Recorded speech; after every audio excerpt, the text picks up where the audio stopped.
신명기 8장 1절에서 10절까지 말씀입니다.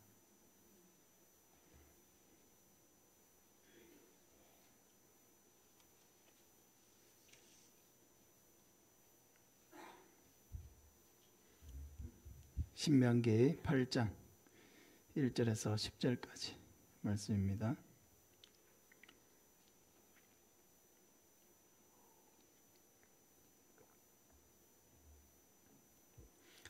교독하겠습니다. 내가 오늘 명하는 모든 명령을 너희는 지켜 행하라. 그리하면 너희가 살고 번성하고 여호와께서 너희의 조상들에게 맹세하신 땅에 들어가서 그것을 차지하리라.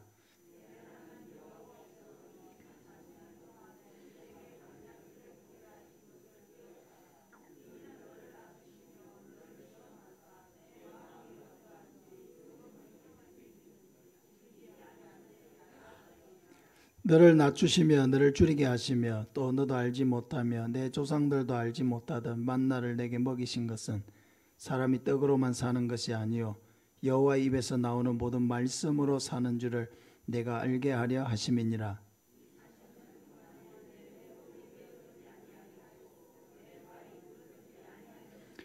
너는 사람이 그 아들을 징계함 같이 내 하나님 여호와께서 너를 징계하시는 줄 마음에 생각하고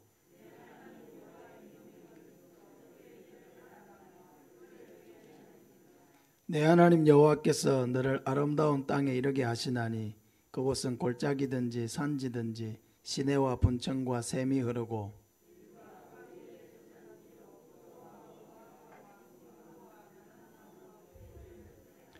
네가 먹을 것에 모자람이 없고 내게 아무 부족함이 없는 땅이며 그 땅의 돌은 철이요 산에서는 동을 갤 것이라. 네가 먹어서 배부르고 내 하나님 여호와께서 옥토를 내게 주셨으므로 말미암아 그를 찬송하리라. 아멘. 광야의 길을 걷게 하시는 하나님이란 제목으로 말씀을 전하겠습니다.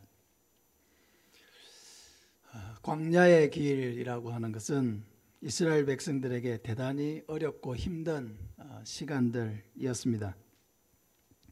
그러나 광야의 시간들은 결코 의미 없이 주어진 시간은 아니었습니다.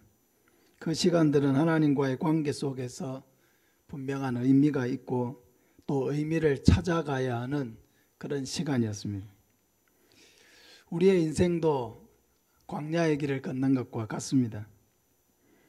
그러나 우리에게 주어진 광야의 여정을 통해서 우리는 하나님을 더 깊이 알아가고 또 하나님과 동행하고 하나님의 뜻을 이루어드리는 저와 여러분의 삶이 되시기를 바랍니다. 첫째, 이스라엘에게 광야의 길은 죄악을 생각나게 하는 길이었습니다. 민수기 14장 34절 이하에 보면 너희는 그 땅을 정탐한 날 수인 40일의 하루를 1년으로 쳐서 그 40년간 너희의 죄악을 담당할지니 너희는 그제서야 내가 싫어하면 어떻게 되는지를 알리라 하셨다 하라. 나 여호와가 말하였거니와 모여 나를 거역하는 이 악한 온 회중에게 내가 반드시 같이 행하리니 그들이 이 광야에서 소멸되어 거기서 죽으리라. 이스라엘에게 이 광야의 길은 뼈아픈 징벌의 길이었습니다. 가데스 바네아에서 12 정탐꾼을 보냈는데 그들이 돌아와서 했던 보고가 공동체의 문제를 이야기했습니다. 각 지파에 한 사람씩 선택되어서 12명이 40일간 가나안 땅을 정탐했습니다. 그리고 돌아와서 처음에는 한결같이 참 좋은 의견을 내놓았습니다. 그 땅은 과연 젖과 꿀이 흐르는 땅입니다. 그리고 그 땅에서 가지고 온 열매를 보여주었습니다. 장정 두 사람이 가지에다가 포도송이가 달려있는 그런 멋진 과일을, 풍성한 과일을 보여주었습니다.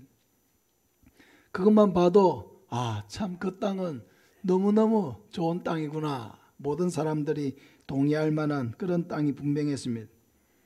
그런데 그 다음이 문제였죠. 뭐라고 얘기했습니까? 그런데 그 땅 주민은 강하고 성읍은 견고하고 힘이 큽니다. 그리고 그곳에서 안악자손을 우리가 보았습니다. 이렇게 이야기한 것은 뭐죠? 결론적으로 올라가서 우리는 그 가나안 땅을 차지할 수 없습니다. 그 백성들을 우리가 이길 수가 없습니다. 그 백성들을 몰아내고 그 땅을 차지할 수 없습니다.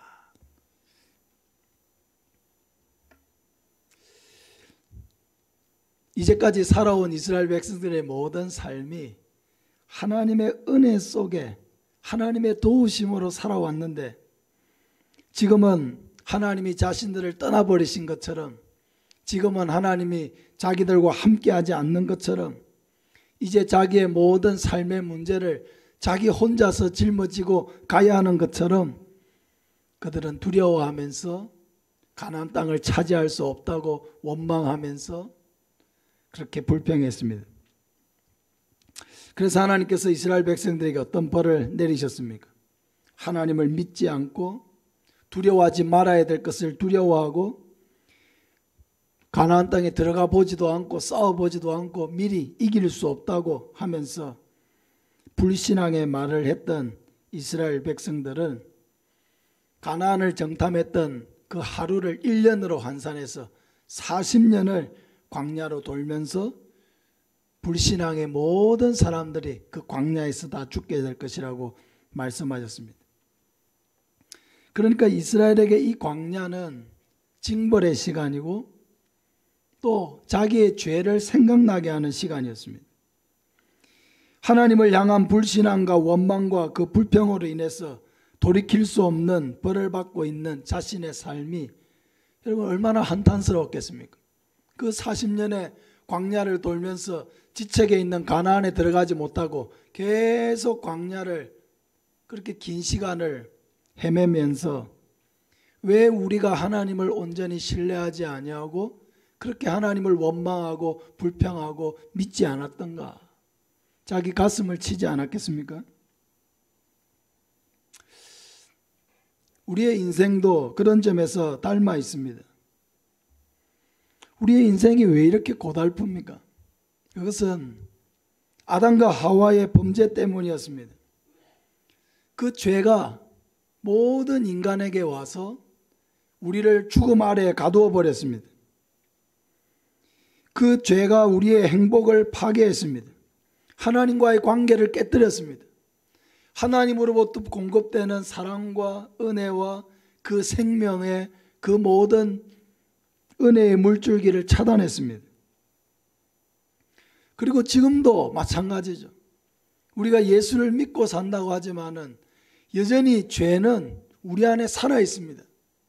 그래서 그 죄가 죄를 짓게 만들고 다른 사람에게 상처를 주게 만들고 자기의 죄가 자기의 삶의 앞길을 가로막고 우리의 삶을 더욱 괴롭히는 근본적인 원인이 되고 있습니다.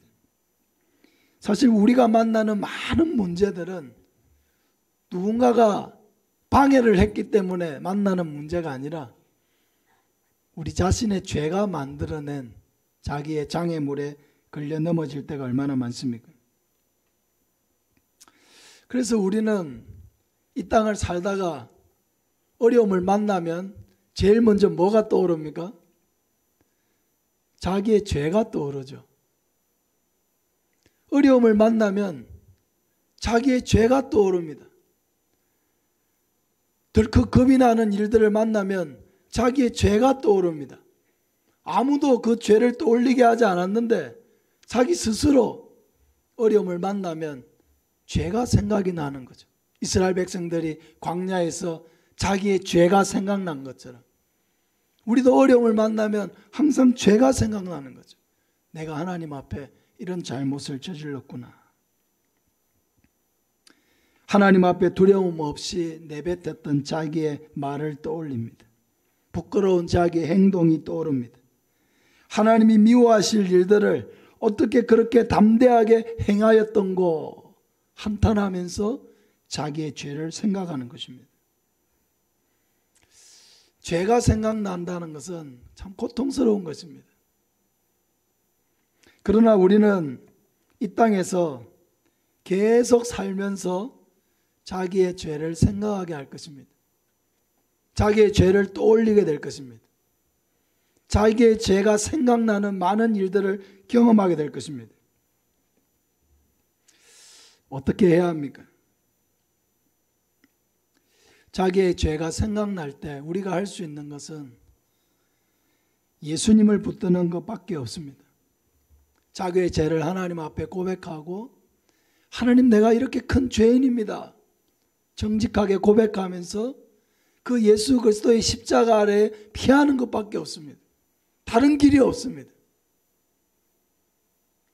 사랑하는 여러분, 하나님께서 우리 마음에 자기의 죄가 생각나게 하실 때, 그 시간들이 비록 나에게 고통스러운 시간이라 할지라도 예수 그리스도가 나를 위해 십자가에 죽으신 것을 기억하고, 주님, 내가 예수님의 십자가 아래 피합니다. 나를 불쌍히 여겨주시고 긍휼히 여겨주시고 나를 예수님의 보혈로 씻어서 정결하게 해주십시오. 자기의 죄가 생각날 때 교만하게 행하지 마시기를 바랍니다. 나는 죄인이 아니라고 말하지 마시기를 바랍니다.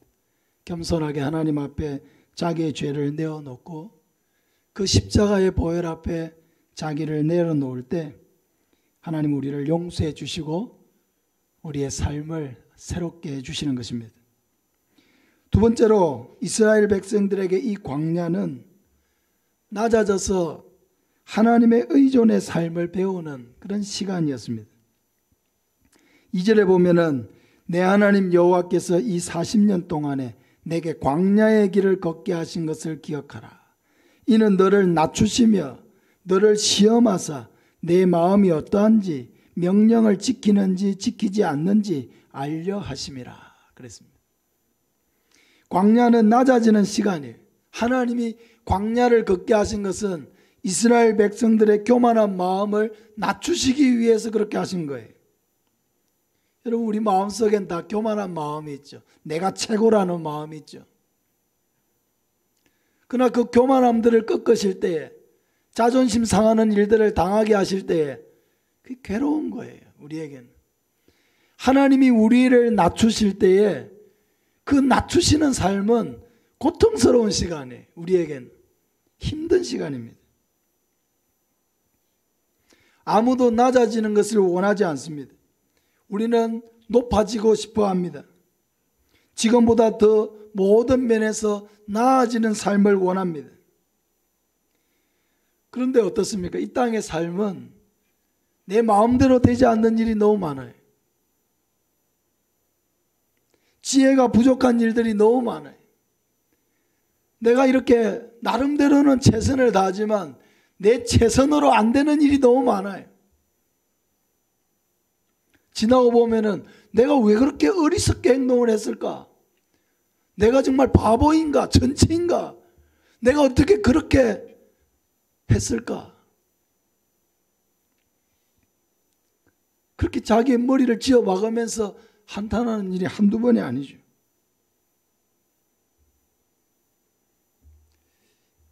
우리 자신이 그냥 한 사람의 연약한 인간이라고 하는 것을 직면해야 되는 그런 일들이 너무 많아요. 어떨 때는 막 교만할 때는 막 내가 최고이고 막 내 힘으로 막 모든 것을 다 할 수 있을 것처럼 막 하다가도 내 자신의 그 연약함에 부딪힐 때 나도 두렵고 겁나고 무섭고 제대로 할 수 있는 것이 없고 너무 지혜도 부족하고 능력도 부족한 그 연약한 내 모습에 부딪혀야 됐을 때 괴로워요. 그러나 그때 우리가 할 수 있는 게 무엇입니까? 그때 우리가 할 수 있는 게 있어요. 그래서 바로 하나님을 의지하는 것입니다. 열심히 달려가다가 벽에 부딪힐 때 우리는 하나님 앞에 엎드릴 수밖에 없습니다. 아무리 해보려고 해도 안 되는 일을 만날 때 우리는 하나님 앞에 엎드릴 수밖에 없습니다. 내 능력의 한계를 느끼고 내 지혜의 한계를 느끼고 내가 부족하다고 깨달아질 때 우리는 하나님 앞에 엎드릴 수밖에 없습니다.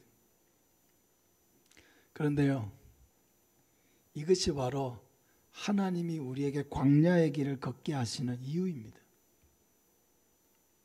하나님은 우리를 만드실 때 혼자 살도록 만들지 않으시고 철저하게 하나님을 의지해서 살도록 만드셨습니다. 내 혼자 다 할 것 같이 의기양양하게 살도록 만들지 않으시고 항상 하나님을 의존하고 하나님을 기대어서 하나님을 의지해서 살도록 우리의 인생을 광야 속에 설계하신 것입니다. 그러니까 내 뜻대로 안 되는 일을 만날 때 어떻게 해야 됩니까? 아, 하나님이 나를 찾으시는구나. 그걸 깨달아야 하는 거예요.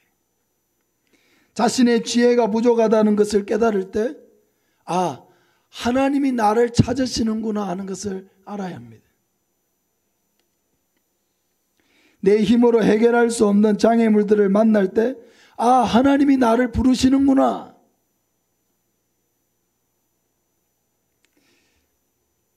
사랑하는 여러분, 인생에서 우리가 만나는 장애물들은 문제가 아니라 하나님의 사랑입니다. 이스라엘 백성들은 광야에서 모든 일에서 하나님의 도움을 받았습니다. 하나님은 광야에서 이스라엘 백성들을 배고프게 하셨어요. 그래서 어떻게 됐습니까? 이스라엘 백성들이 하나님께 먹을 것을 달라고 부르짖었습니다. 그때 하나님이 뭘 주셨습니까? 만나를 주셨고요. 또 고기 먹고 싶다고 아우성치니까 메추라기를 주셨습니다. 하나님은 광야에서 이스라엘 백성들을 목마르게 하셨어요. 목이 마르고 먹을 물이 없으니까 막 또 아우성을 쳤어요. 그러니까 하나님은 반석에서 물을 주어서 마시게 하십니다. 하나님은 광야에서 이스라엘 백성들이 아말렉을 만나게 하셨어요. 르비딤에 왔을 때에 피곤하고 지쳐서 있는데 갑자기 막 무장한 군사들이 들어닥치는 거예요. 이스라엘 백성들이 어떻게 합니까? 그때 어떻게 했죠? 모세가 산 위로 올라갔죠. 여호수아는 군사들을 빨리 모아서 싸우러 나갔습니다. 모세와 아론과 훌이 산으로 올라갔습니다. 근데 모세의 손이 위로 올라가면 이스라엘이 이기고 힘이 들어가지고 팔이 아파서 모세의 손이 내려오면 아말렉이 이기는 거예요. 손을 내릴 수가 없는 거예요. 그러니까 아론과 훌이 오른손과 왼손을 양쪽에서 붙들어서 손이 내려오지 않도록 붙들었습니다. 하나님을 찾게 만드신 것이죠. 그러니까 이스라엘이 아말렉을 이겼습니다. 사실 불가능한 전쟁이죠. 이스라엘은 군사훈련을 해본 적이 없잖아요. 애굽에서 군사훈련하다가 탈출한 게 아니잖아요. 날마다 공사하다가 왔어요. 공사하다가. 건물 짓다가 공사하다가 왔어요. 아무런 군사 장비가 없어요. 훈련받지 않았어요. 어떻게 그 무장된 아말렉을 이길 수 있습니까? 불가능한 일이죠. 하나님이 이기게 하신 것입니다.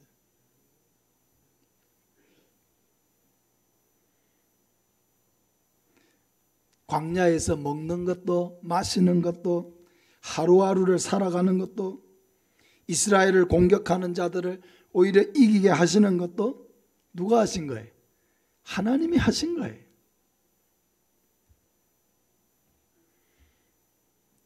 근데 하나님은 이스라엘 백성들에게 그냥 밥을 주지 않았어요.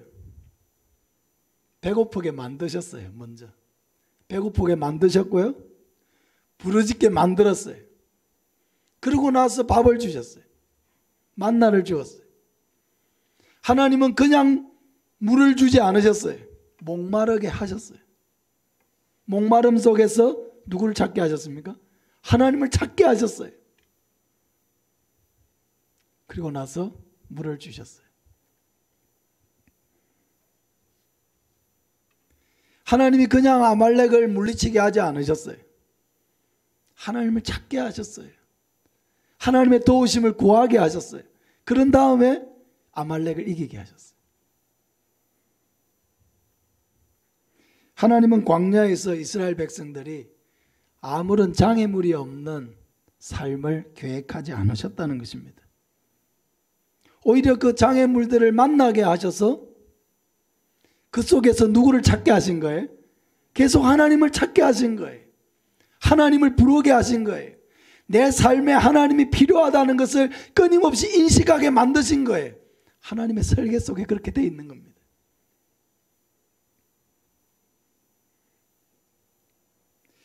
그러므로 우리는 광야와 같은 이 인생을 살면서 아무런 어려움이 없는 그런 형통한 삶, 아무런 장애물이 없는 그런 삶을 꿈꾸어서는 안 됩니다.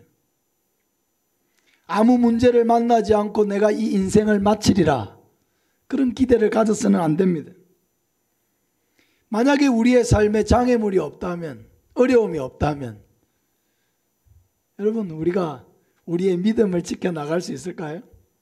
우리가 다 이 죄악의 이 죄덩어리가, 죄의 본질이 뭐예요? 교만이거든요. 하나님과 같이 되려고 아담이 하와가 그 열매를 따먹었잖아요. 하나님과 같이 되려고 한 거예요. 죄의 본질이 어디에 있어요? 교만에 있거든요. 하나님이 없는데도, 하나님을 찾지 않았는데도 일이 너무 잘 돼요. 돈이 막 너무 많이 벌려요. 내 마음 먹은 대로 일이 다 돼요. 아무런 질병도 없고 아무런 근심도 없고 아무런 고통도 없이 살아요. 그럼 어떻게 될까요, 우리가? 우리의 신앙을 지켜나갈 수 있을까요? 더 좋은 믿음의 사람으로 나아갈 수가 있을까요? 성장해 갈 수 있을까요? 우리의 입술에 감사가 넘치고 찬양이 넘칠까요? 아니요. 우리의 죄는 끊임없이 우리를 교만하게 만들 것입니다. 어려움이 없이 살아가다 보면은, 야, 역시 내 능력이 대단해가지고, 내가 대단한 사람이어가지고 모든 일이 이렇게 잘 된다고 자만할 것입니다.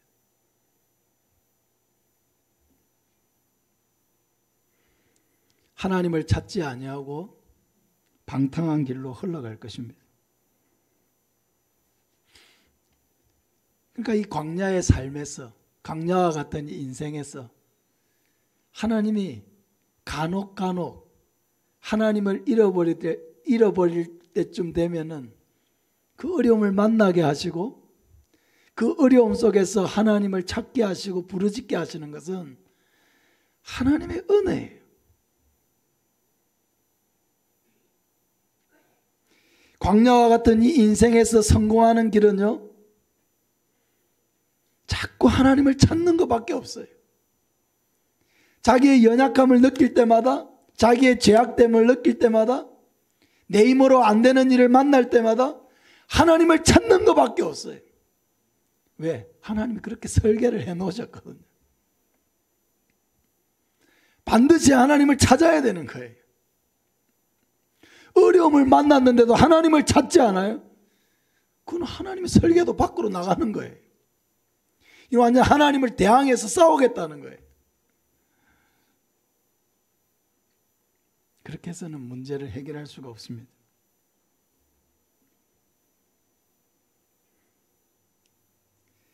하나님은 우리가 우리 힘, 우리 스스로의 힘으로 살아갈 수 없고 오직 하나님을 의지하는 그 힘으로, 우리가 하나님을 의지할 때에 그 하나님이 우리를 도우시는 은혜로 살아가도록 우리를 설계하셨다는 것입니다.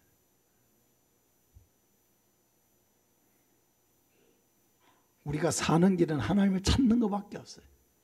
자꾸 하나님을 찾으세요. 어려움을 만날 때 하나님을 찾으세요. 괴로운 일을 만날 때 하나님을 찾으세요. 염려와 걱정이 내 마음에 사무칠 때에 하나님을 찾으세요. 찾으세요. 끊임없이 찾으세요. 하나님을 찾는 자들에게 길이 열리게 될 줄로 믿습니다. 하나님을 찾는 자들에게 문제가 해결되는 은혜가 있을 줄로 믿습니다. 하나님 그렇게 만들어 놓으신 거예요.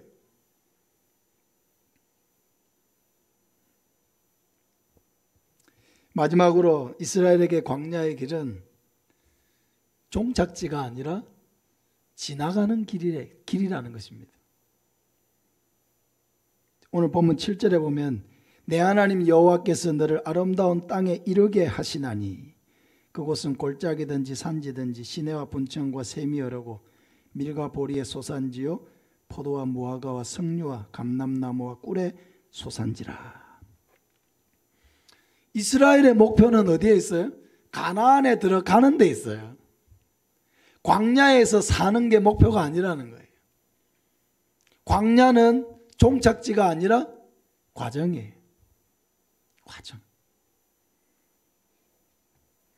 가나안은 정말 아름다운 땅입니다. 풍성한 땅입니다.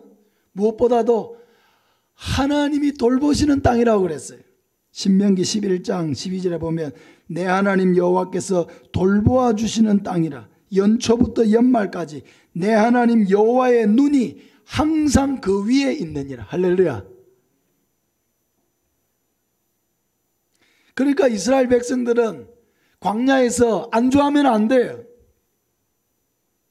광야에서 내가 좀 먹고 산다고 그 안주하면 안 돼요. 광야에서 적당히 누리고 사는 것이 이스라엘의 목표가 아니라는 거예요.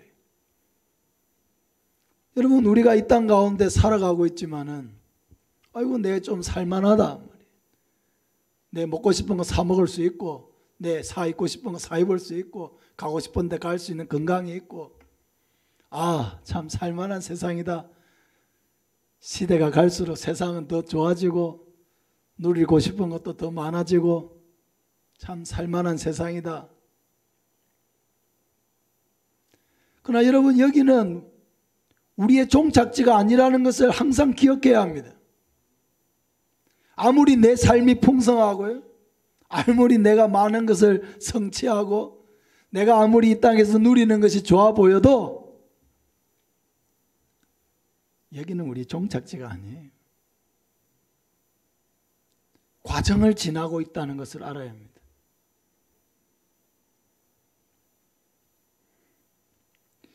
그럼 이스라엘 백성들이 광야에서 이 사명을 잊어버리지 않기 위해서 어떻게 해야 합니까?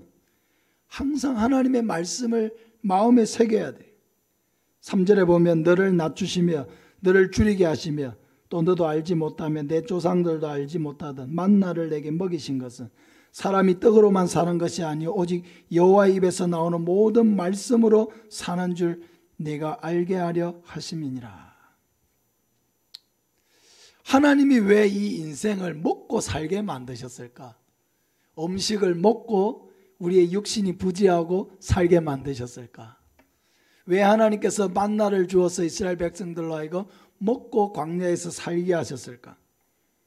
이스라엘 백성들은 40년 동안 광야에서 만나를 먹었죠. 그러나 그 만나는 자기들이 노력해서 얻어먹은 게 아니에요. 그냥 하나님이 은혜로 내려주신 만나예요. 먹여주신 거예요. 중요한 것은 왜 하나님이 그 만나를 주어서 먹게 하셨느냐, 먹고 살게 하셨느냐 하는 것이죠. 그것은 날마다 먹어야 내 육신이 사는 것과 같이 사람이 떡으로만 사는 것이 아니고 여호와의 입에서 나오는 모든 말씀으로 살게 사는 줄을 알게 하시기 위해서 이렇게 하셨다는 거죠. 내 육신이 먹어야 사는구나. 아, 그래, 먹어야지. 먹어야 내 육신이 살지. 그 먹잖아요. 아무리 옆에 가까운 사람이 세상을 달리해도 우리는 먹잖아요. 산 사람이라도 살아야지 하면서 먹잖아요. 왜 하나님께서 먹고 살게 하셨느냐? 그것은 더 중요한 의미가 있다는 거죠. 우리 육신이 먹어야 사는 것과 같이 우리의 영이 날마다 하나님의 말씀을 먹어야 살 수 있다는 것을 알게 하기 위해서 만나를 주어 먹이셨다는 거죠. 날마다 우리가 아침도 먹고 점심도 먹고 저녁도 먹습니다. 먹으면서 우리는 생각해야 돼. 아, 내가 오늘도 이 음식을 먹음으로 내 육신이 살고 일하고 살아갈 수 있는 것처럼 내 영혼이 하나님의 말씀을 먹어야 살 수 있다.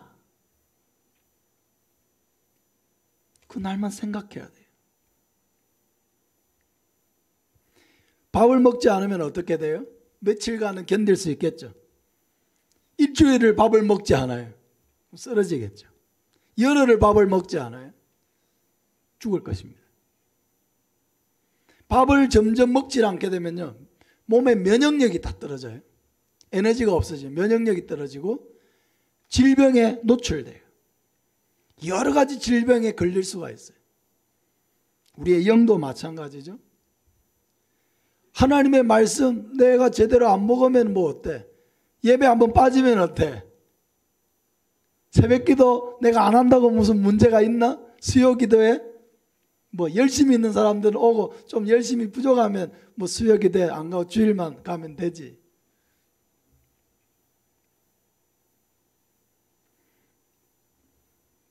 그렇지 않다는 거예요.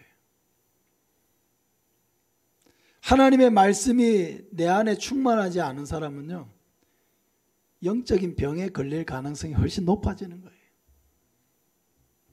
시험에 들 가능성이 훨씬 높아지는 거예요. 세상적인 생각에 빠질 수 있는 가능성이 훨씬 높아지는 거예요. 세상에 빠져 있다가도요, 하나님의 말씀 앞에 딱 서면은 정신이 번쩍 드는 거죠. 하나님을 다 잊고 살다가도 하나님의 말씀 앞에 딱 서면, 예배의 자리에 딱 오면은 어떻게 돼요? 다시 하나님을 생각하게 되죠. 정신을 차리게 되죠. 우리의 목표를 바로 바라볼 수 있게 되죠.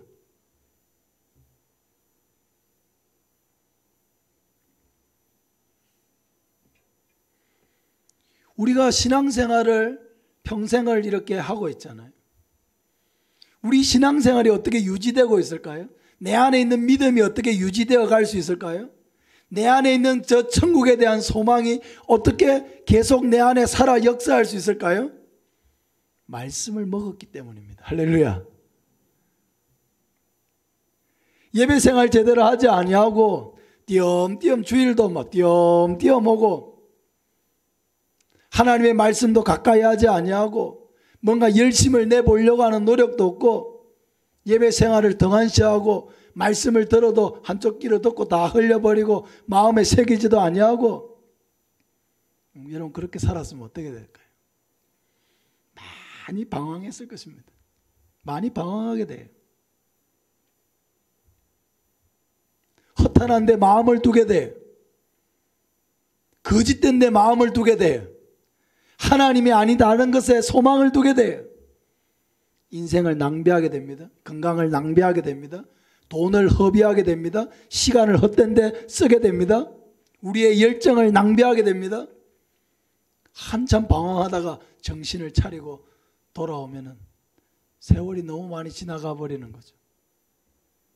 내가 하나님 앞에 드렸어야 될 그 귀한 시간들, 나의 젊음들, 나의 열정들, 나의 죄정들 하나님 앞에 드리지 못하고 다 헛된 데 다 써버리는 거예요.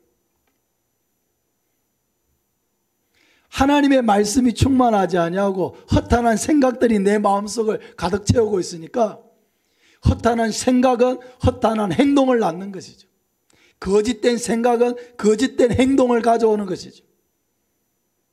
하나님이 없는 생각은 하나님이 없는 삶을 만들어내는 것이죠.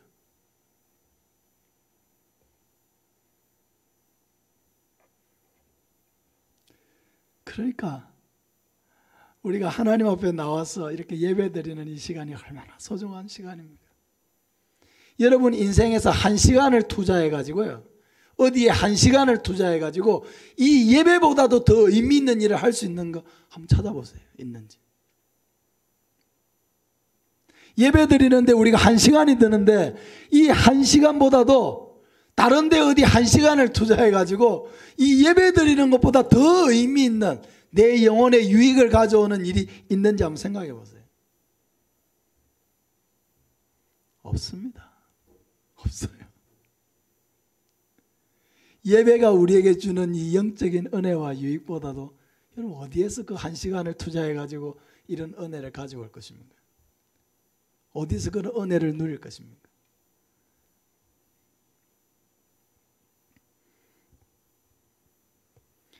그래서 우리가 이 광야에 살면서요, 광야와 같은 인생을 살면서 여기를 자꾸 종착지로 인식을 해가지고 여기서 잘 먹고 잘 사는 걸 하나의 목적인 것처럼 자기의 모든 것을 다 쏟아붓는 어리석은 인생이 되지 않으려면요, 끊임없이 말씀 앞에 자기를 세워야 돼요. 그래서 이 땅에서 살고 있는 이 삶은 저 영원한 가나안 땅, 영원한 천국에 들어가기 위한 하나의 과정에 불과하고 다 지나갈 일이라고 하는 것을 자꾸만 인식을 해야 돼요. 왜? 우리는 너무 잘 잊어버리니까. 우리는 너무 쉽게 잘 잊어버리니까. 너무 천국을 잘 잊어버리고 이 땅의 삶이 전부인 것처럼 자꾸 잘못되게 인식을 하니까.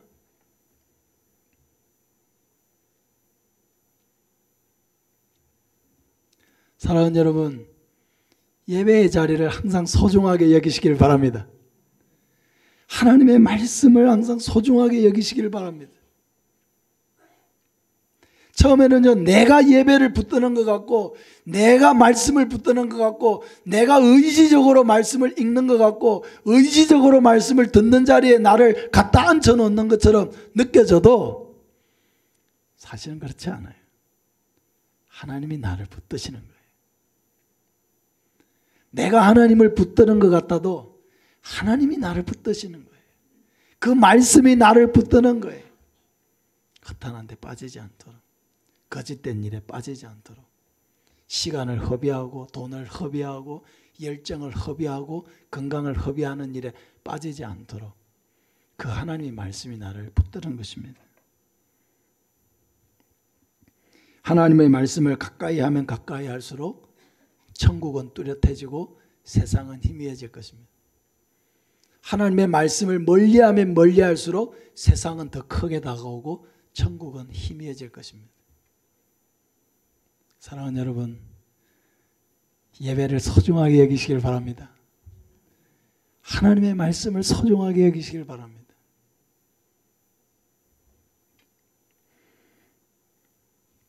광야의 길을 걸으면서 죄를 생각나게 하실 때 십자가 아래 피해서 자기의 죄를 내려놓고 회개하고 그 십자가의 보혈로 나를 충만케 해달라고 기도하시기 바랍니다.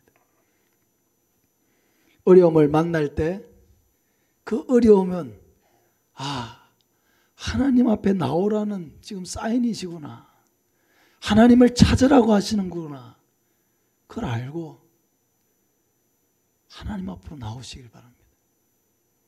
두 손 들고 하나님 앞에 와서 하나님의 도우심을 구하고 하나님의 은혜가 없이는 살 수 없다고 고백하시길 바랍니다.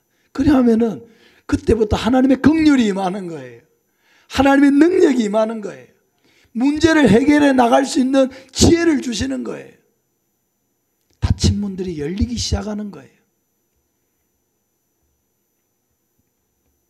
결코 이 땅이 종착지가 아니라 하나의 과정이고 우리의 인생은 영원한 천국, 우리를 위해 예비하신 저 영원한 천국을 바라보면서 흔들림 없이 나아가야 된다는 것을 기억해야 합니다.